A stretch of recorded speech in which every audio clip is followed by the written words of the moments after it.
Abran sus Biblias abran sus Biblias en el capítulo número 4 del libro de Jonás.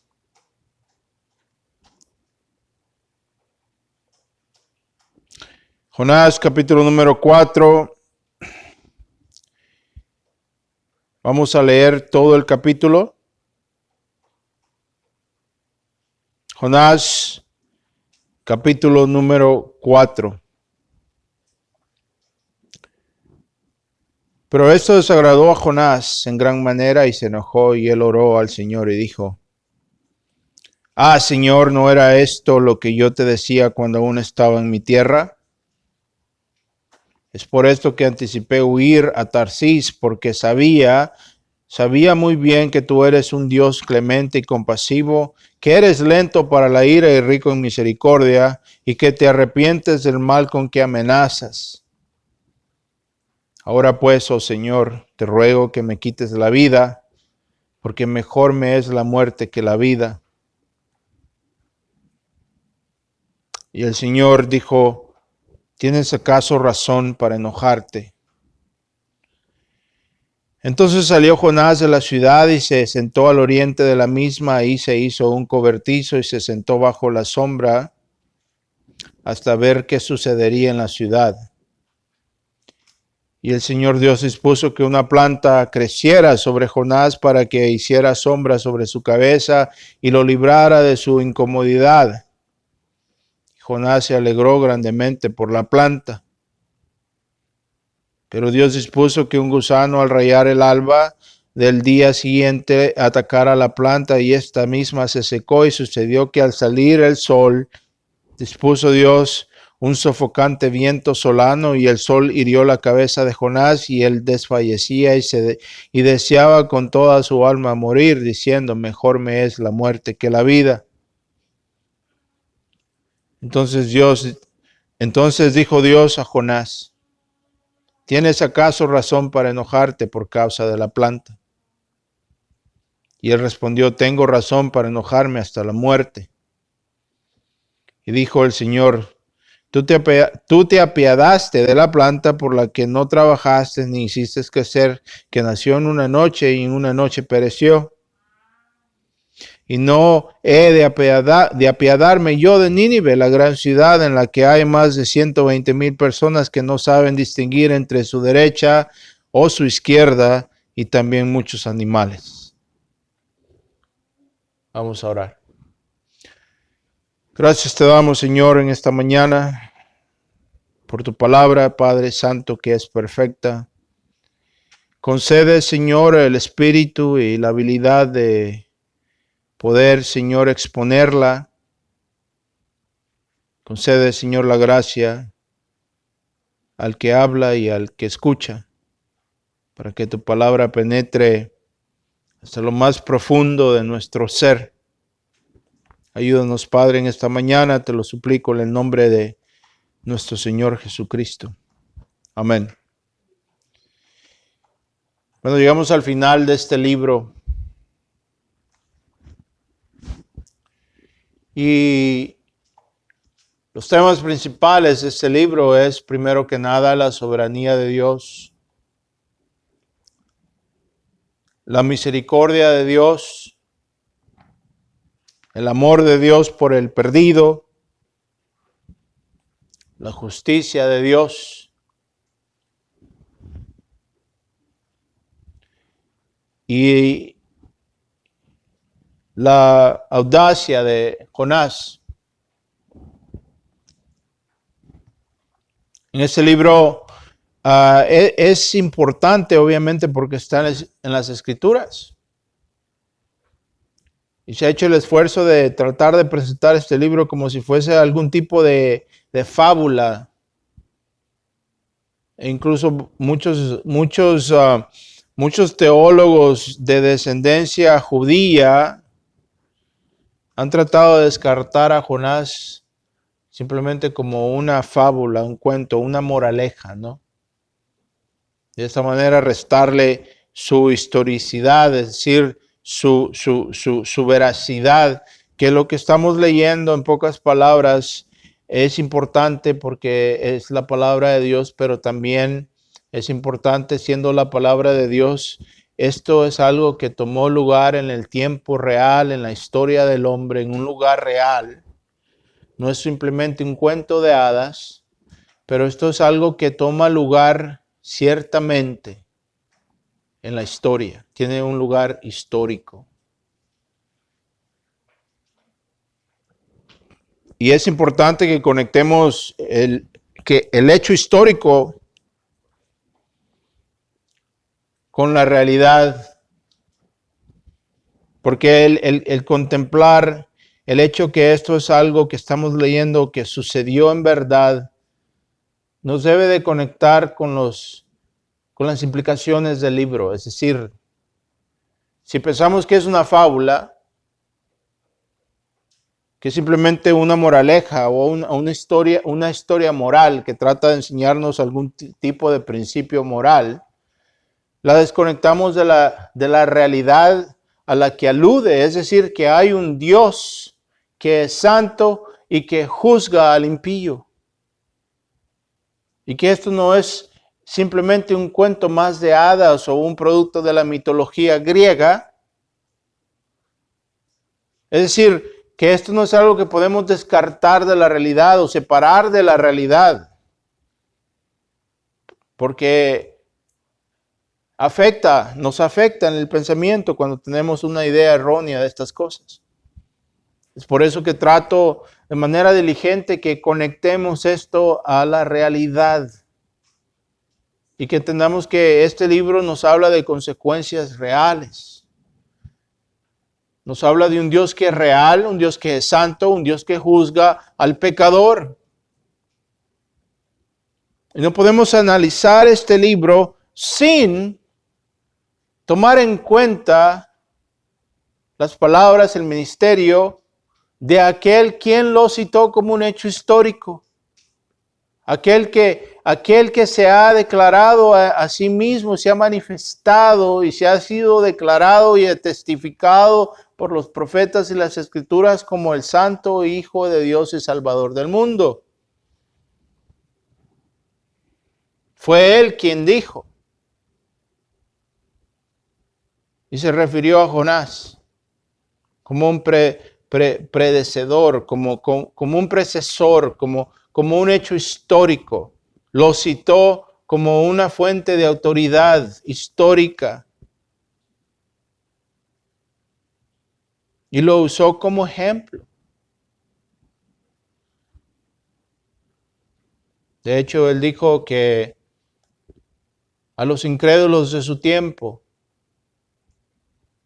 que no habrá señal dada más que la señal de Jonás.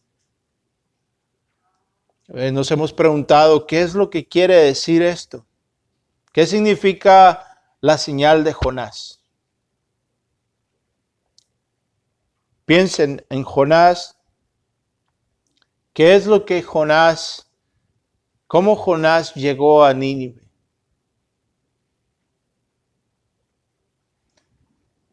Jonás llega a Nínive en una manera extraordinaria. Dios le dio a Jonás una historia increíble. Jonás era el hombre que estuvo en el pez 3 días y 3 noches. Y se regó como pólvora, ¿no? En aquella gran ciudad. ¿Ya escuchaste el testimonio del hombre que estuvo en el pez gigantesco por 3 días? No, ¿quién es? Ve a escucharle, ahí está en el mercado predicando. ¿Y qué predica? Que en 40 días nos llega la destrucción. No, sí.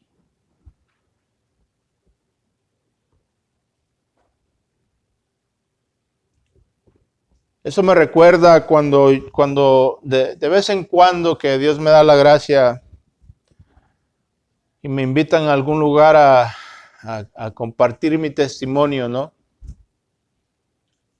El hecho de que he tenido cáncer, tengo cáncer y he estado luchando con el cáncer por 2 años, ¿verdad? Y me ha abierto ciertas puertas y y me invitan a predicar, a compartir lo que Dios ha hecho en mi vida.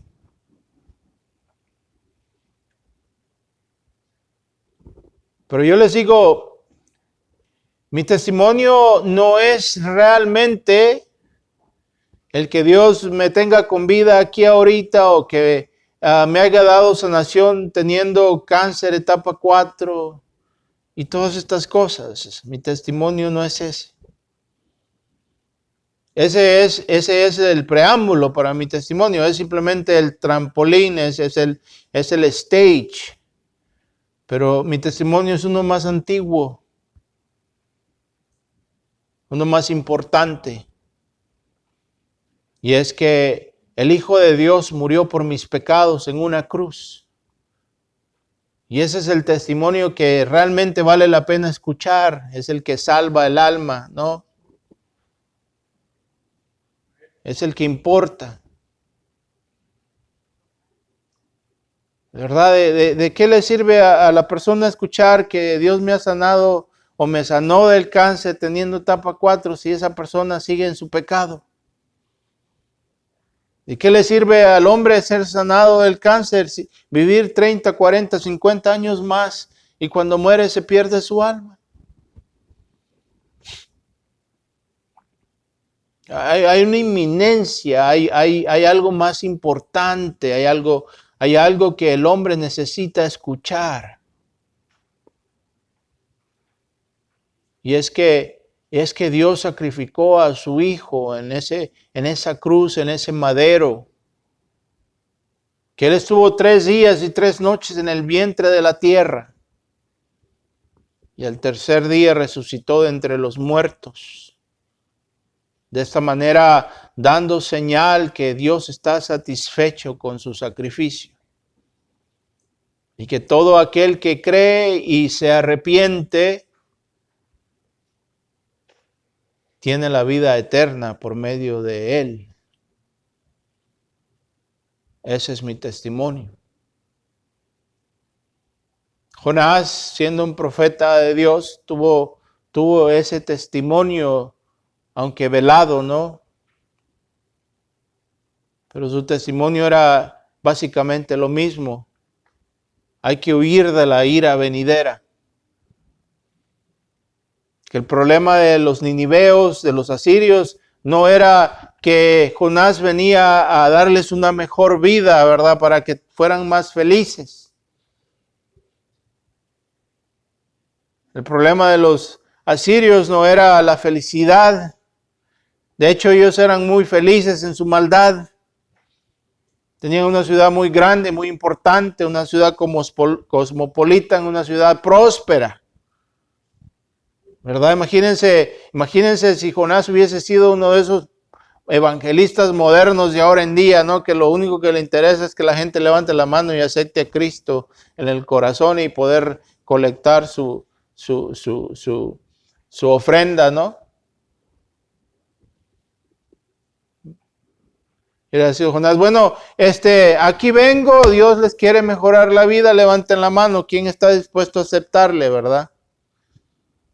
Eso es lo que Jonás hubiera hecho si fuese un evangelista moderno. Pero el llamado era algo más importante. El llamado era, en 40 días llega la destrucción si no se arrepiente.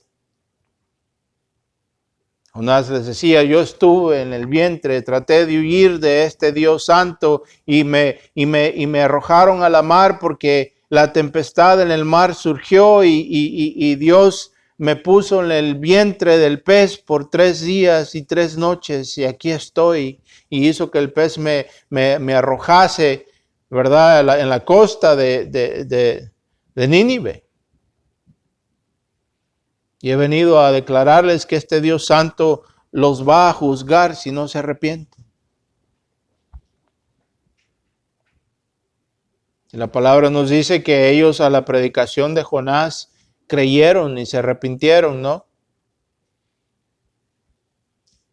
El mismo Señor Jesús lo dijo, que esa generación se levantaría en contra de aquellos que han visto al Dios vivo caminar sobre la tierra y hacer milagros y esa generación les juzgará, porque ellos creyeron y se arrepintieron y tuvieron mucho menos luz que ellos. Ahora más nosotros en este lado en que tenemos una revelación completa, ¿no? Que tenemos una revelación completa, que tenemos una Biblia completa y accesible en todos los formatos, y aún así seguimos duros del corazón.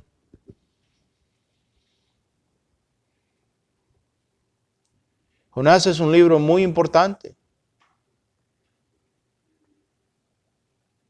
Nos habla acerca del juicio de Dios. Nos habla del Dios del cual no podemos escapar. El Dios del Dios que es inescapable.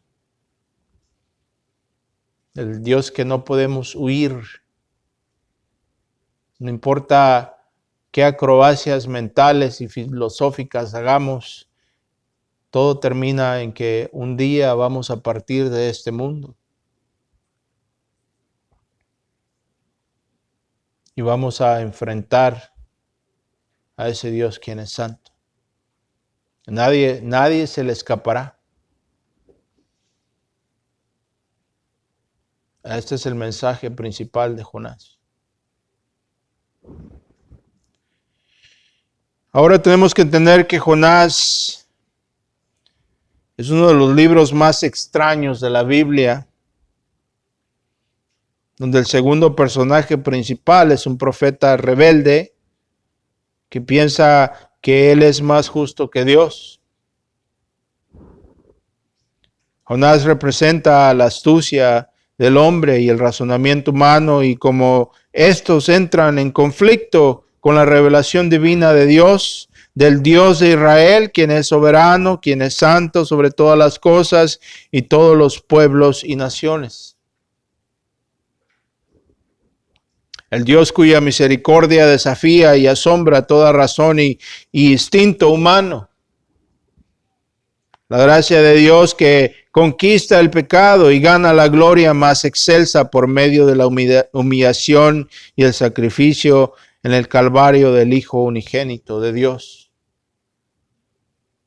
Es la gracia, es la gracia de Dios que desafía, que confunde todo instinto humano de grandeza, ¿no? Porque cuando pensamos de grandeza, pensamos en lugares de lujo, en cosas lujosas, pensamos en cosas que exaltan al hombre, ¿no? Cuando pensamos de grandeza y gloria, pensamos en reyes ataviados con grandes ropajes y todo tipo de cosas de lujo, ¿no? Grandes y ostentosas.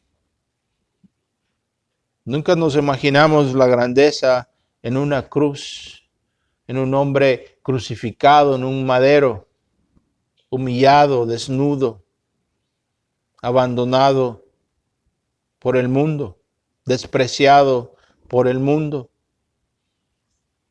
Y es en estas cosas que el hombre natural considera locura, en estas cosas que el hombre natural considera como humillaciones. Por medio de estas cosas, precisamente, que Dios trae la gloria más excelsa y la salvación del hombre.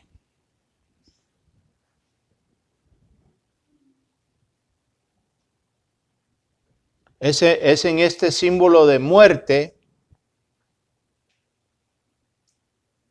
por medio de él, que Dios trae la vida.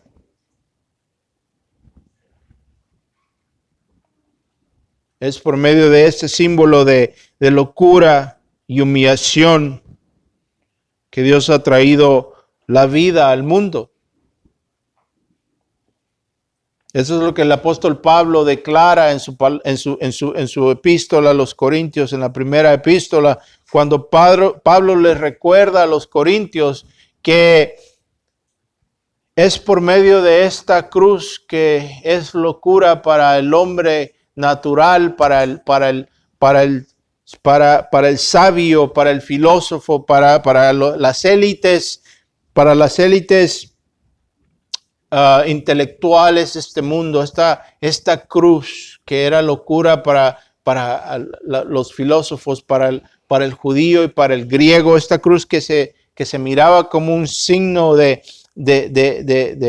desgracia, un signo de destrucción, un signo de muerte, un signo de humillación. Es por medio de esta cruz. En esta cruz es que Dios pone a su Hijo y le hace la puerta de la salvación.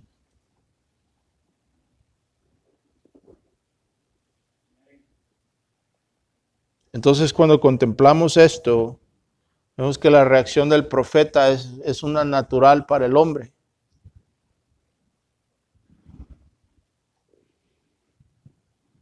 El libro de Jonás está caracterizado por esta misma calidad de gracia deslumbrante, gracia que confunde y deslumbra todo sentido y razonamiento humano, dejando en claro que los caminos de Dios son más altos que los caminos del hombre.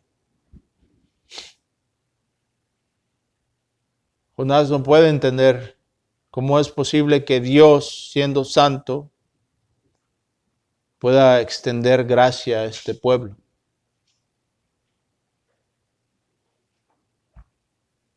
No le cabe a él en la cabeza.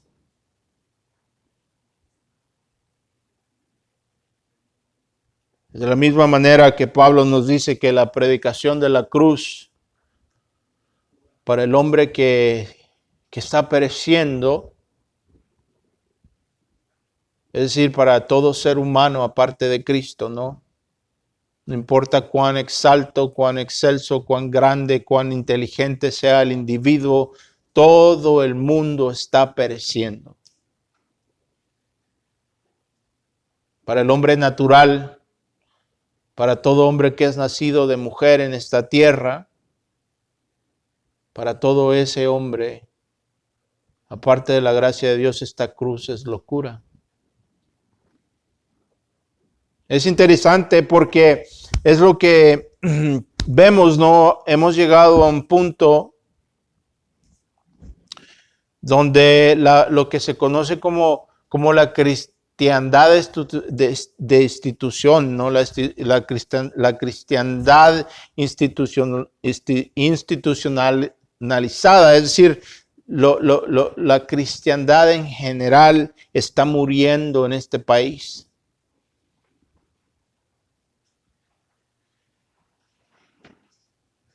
Porque ya está pasando la era donde el hombre quería escuchar algo que les hiciese sentir bien.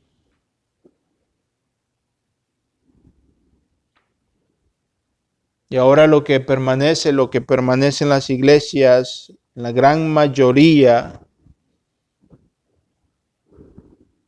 son personas que buscan algo que los haga sentir bien, ¿no?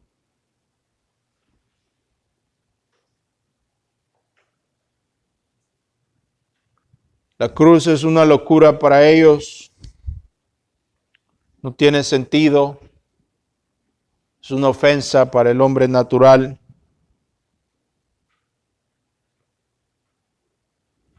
Pero es este el medio por el cual Dios se ha placido salvar al que cree. De esto es que nos habla el libro de Jonás, de un Dios que salva, un Dios que es santo, un Dios que salva a pesar de lo que somos, un Dios que condesciende a salvarnos y nos salva por medio del sacrificio de su Hijo, por medio de aquel que da la vida por nosotros, aquel que se entrega siendo inocente, sin pecado, sin deberla, se entrega en esa cruz para ser maltratado, humillado, para ser inmolado en esa cruz. Dios abandona a su Hijo como hijo y le mira y le recibe allí como juez, y Cristo se convierte en maldición. Todas las maldiciones que son pronunciadas en contra del impío y del inicuo en el Antiguo Testamento, estas caen sobre el Señor Jesucristo en esa cruz. En esa cruz Él toma nuestro lugar para que de esa manera Él pueda recibir nuestro pecado y pueda recibir la ira de Dios sobre su cuerpo, sobre su ser. Esto es lo que significa cuando se nos dice que se oscureció la tierra por un periodo de 3 horas. Así como la santidad de Dios desciende en el Antiguo Testamento, desciende en el monte Sinaí, cuando Dios desciende y su santidad desciende una nube que cubre el monte y la oscuridad y los truenos, desciende la santidad de Dios sobre esa cruz. Y en esa cruz Cristo recibe una eternidad de ira. Eso es un misterio. Y ahí entrega su vida como pago y cumplimiento de la ley. De esta manera Dios le levanta de entre los muertos al tercer día. Y habiéndolo declarado santo e justo, Dios lo pronuncia a Él acepto y satisfajo todas las demandas y requerimientos de la ley, la santidad de Dios, para que de esta manera todo el que en Él cree, arrepintiéndose de sus pecados, pueda recibir la justificación, el perdón de los pecados y un corazón nuevo por medio del sacrificio en Jesucristo. Por medio de la fe, Dios justifica al hombre. ¿Verdad? Esto es lo que significa. Y porque todos los pagos fueron hechos, todas las leyes cumplidas, todas las demandas cumplidas, nadie más puede exigir otro pago. Es completo. Nadie puede pretender dar otro pago ni exigir otro pago. Es por eso que Dios nos apunta a Él, para que de esta manera podamos descansar en su suficiencia y de ahí cobrar las fuerzas necesarias para luchar contra el pecado, sabiendo que se nos ha dado el perdón y la vida eterna por medio de Él. Así, es una lástima que hay hermanos que luchan contra el pecado porque están tratando de ganarse lo que Cristo ya compró, ya pagó. ¿Verdad? Debemos de luchar. No, entiendan que la lucha contra el pecado no es el problema. Somos llamados a luchar contra el pecado. Es aquí donde existe la confusión. Es en la razón por la cual luchamos contra el pecado. Debemos luchar contra el pecado no porque estemos tratando de ganarnos la salvación. Debemos de luchar contra el pecado porque se nos ha regalado la salvación en Cristo. Es de amor a Cristo y no propio que debemos de luchar contra el pecado. Y esa es la gran diferencia, pero es una diferencia que es eterna, que es un abismo de consecuencias eternas. Hay un abismo entre estas dos cosas. Debemos de luchar por la fe, para la fe, por medio de la fe en Cristo. Llegamos al final. Espero que Eso nos haya sido de beneficio. Llegamos al final de esta jornada con el profeta Jonás, quien se queda con una pregunta, ¿no? Dios termina, este libro queda abierto de cierta manera, ¿no? Esperando la respuesta, esperando la respuesta, ¿no? La respuesta llega en Cristo. Cuando Dios le pregunta, ¿acaso no he yo de apiadarme? La respuesta es sí. Porque manda a su Hijo unigénito para que todo aquel que en Él cree, arrepintiéndose, tenga la vida eterna. Vamos a orar. Gracias te damos, Señor, por tu palabra que es cierta y que no regresará a ti vacía. En el nombre de Cristo Jesús. Amén.